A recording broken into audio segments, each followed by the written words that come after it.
We're continuing to speak to people in the audience. You really make the show what it is. If it weren't for you, I would just be a guy in a room with a microphone talking to nobody. So you're making this situation much less sad that you're there. Let's talk next to, I don't know. Let's go to Mark from Dublin. Now, is this Dublin, Ireland, or one of the many Dublins in the United States? This is Dublin, Ireland. All right. Well, hello. Welcome. Hi. So I was wondering what your thoughts are on on Trump's immigration policy compared to Obama's immigration policy. I think you and I would both agree that whilst Trump is a lot worse than Obama and Biden, neither are as progressive as we would like. And I believe that Obama deported more people than any previous president.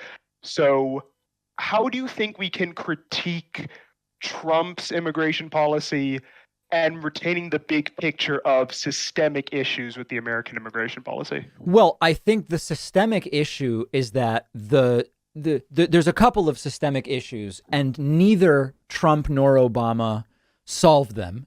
And we could argue about to what degree did they make them worse or do nothing about it or fix them a little. One is the overwhelming focus on the individuals who are in the United States illegally versus cracking down on the companies that continue to hire them. Cracking down on the companies that continue to hire them. If you really want to, like, aside from a guest worker program, whether it should be illegal to just come, like whatever your views are, the lack of crackdown on the companies doing the hiring continues to be one of the biggest aggravating factors in the situation remaining what it is. Obama didn't fix that and Trump didn't fix that. I think Trump showed even less interest than Obama did in dealing with that. So that's one thing. I think that's a fair critique. Number two, DACA is a massive issue. Some kind of permanent solution to DACA seems to be in the top three issues when it comes to immigration. And that continues to be an issue. And we can continue to criticize for the lack of a permanent solution there. So I agree with you that President Obama left much to be desired when it comes to immigration. Trump really scaled up one of the most outwardly despicable aspects, which were, the family separations and the so-called kids in cages. And I know the counter is that also existed under Obama. I wouldn't deny that.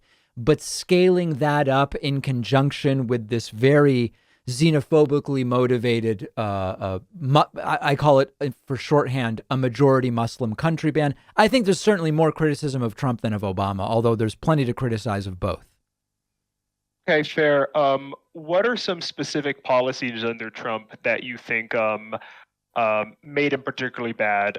Just the scaling up, or there are additional policies? Well, so again, a lot of what Trump did wrongly on immigration is not just the scaling up of the separations and kids in cages.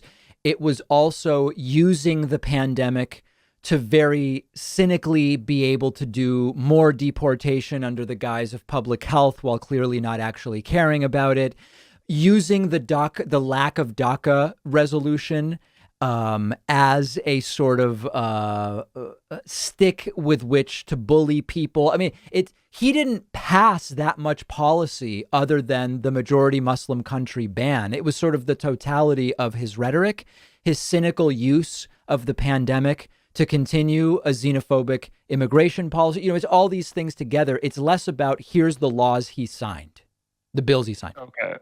Okay. So it's also how he enforced the laws that were in place. Indeed. Okay. Yeah, well, thanks for taking my call. Appreciate speaking with you again. My pleasure. Thank you so much for calling in.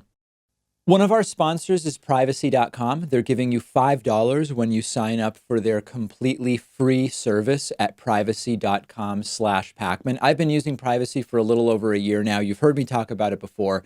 It's a lifesaver, and here's how it works. It takes just a couple of minutes to set up. Anytime you buy something online or on the phone, instead of actually using your real credit card number, the Privacy app and the browser plugin let you give each company a randomized virtual credit card number that you create out of thin air. It'll even autofill the card number with one click. And the payment is taken out of your checking account without the merchant ever knowing your real information. So this allows you to keep your banking information secure, but also to take control of your finances. You can create up to 12 of these virtual credit cards a month. You can set spending limits. You can freeze them. You can delete them anytime you want. So when you do this, it means you're not going to be charged when you don't want to be, because you can destroy the virtual card number right after using it, which, for instance, I love using free trials because I know I won't be charged when the trial is over if I use a virtual credit card number. You're keeping your identity private by not telling companies who you are. You're keeping your bank or credit card info protected against data breaches and identity theft, and it's free. And like I said, you'll get $5 to spend when you sign up at privacy.com/Pacman.